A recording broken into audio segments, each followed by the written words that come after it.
Police हिरासत में आए इस शख्स का नाम है मनमोहन पांडे। आरोप है कि इसने अपनी ही पत्नी आरती की धारदार हथियार से ताबड़तोड़ वार करके हत्या कर दी। वारदात को अंजाम देने के लिए मनमोहन बाकायदा चेहरे पर मुकुटा लगाकर पहुंचा था ताकि कोई उसे पहचान न सके। मौके पर मंजर ऐसा था कि दीवार के किनारे आरती की खून से लथपथ लाश पड़ी थी।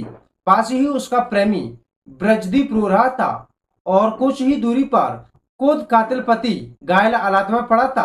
हत्या का कारण बताया जा रहा है कि आरती अपने पति मनमोहन से तलाक लेकर पिछले 5 महीनों से अपने प्रेमी ब्रजदीप के साथ लिव इन में रह रही थी।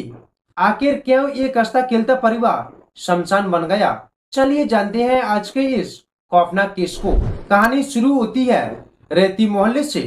मनमोहन और आरती की शादी हुई थी, एक प्यारी सी बेटी भी थी, सब ठीक चल रहा था। लेकिन फिर रिश्तों में ऐसी दरार आई, बात तलाक तक पहुंच गई।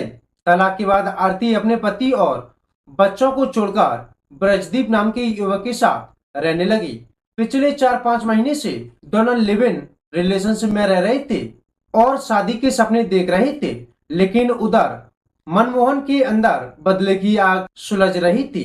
उसे यह बर्दाश्त नहीं था कि उसकी पत्नी किसी और के साथ घर बसाए।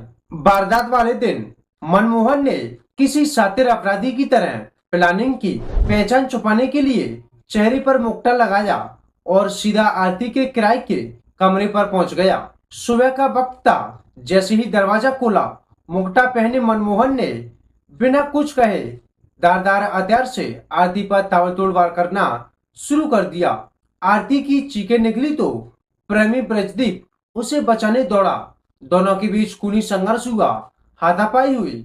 ब्रजदीप का आरोप है कि तेजाब भी फेंका, घर की दीवार खून से सन गई और आरती ने वहीं तड़प तड़प कर दम तोड़ दिया। इलाके में हड़कंप मचते ही पुलिस के आला अधिकारी मौके पर पहुंचे।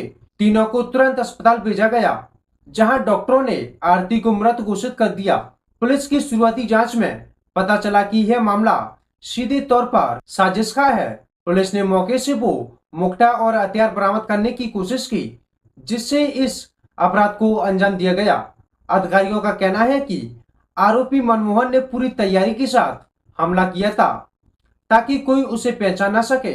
लेकिन आशिक के साथ हुई भिड़ंत में वो खुद भी घायल हो गया और पकड़ा गया। फिलहाल पुलिस दोनों घायलों के बयान दर्ज कर रही है और पोस्टमार्टम रिपोर्ट का इंतजार कर रही है। दोस्तों, दोनों का तलाक हो चुका था, रास्ते अलग अलग थे, फिर भी एक पति का कातिल बन जाना क्या यह जायज है? क्या पुलिस की ढिलाई या कानून का खौफ न होना ऐसे मामलों को बढ़ावा दे रहा है? खैर, आपकी इस खौफनाक वारदात पर क्या राय है? हमें कमेंट करके आपकी प्रतिक्रिया जरूर दे। वीडियो में अब तक हमारे साथ बने रहने के लिए धन्यवाद।